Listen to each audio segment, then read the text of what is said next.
तुमच्या आधारला कोणता नंबर लिंक आहे, याची प्रोसेस आपण पाहणार आहोत. तर तुम्हाला सगळ्यात पहिले तुमच्या कॉम्प्युटरमध्ये Google ब्राउझर ओपन करून घ्यायचा आहे, Chrome ब्राउझर. त्यामध्ये तुम्हाला सर्च करायचं आहे आभा कार्ड.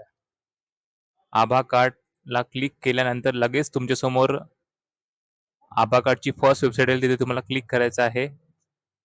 या वेबसाईटला ओपन व्हायला थोडा वेळ लागेल, त्यामुळे तुम्हाला लोडिंग करायचं आहे, थांबायचं आहे इथे थोडा वेळ.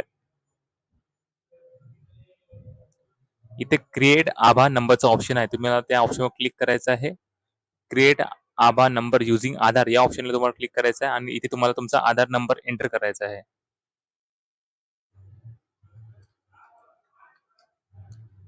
नंबर एंटर केल्यानंतर तुम्हाला खाली यायचं आहे, आय ॲग्रीवर क्लिक करायचं आहे आणि हा जो कॅप्चा आहे, या कॅप्चाला सॉल्व्ह करायचा आहे. 1 मल्टिप्लाय बाय 3 तुम्ही 3 एंटर करायचं आहे आणि तुम्हाला लगेच इथे नेक्स्टवर क्लिक करायचं आहे.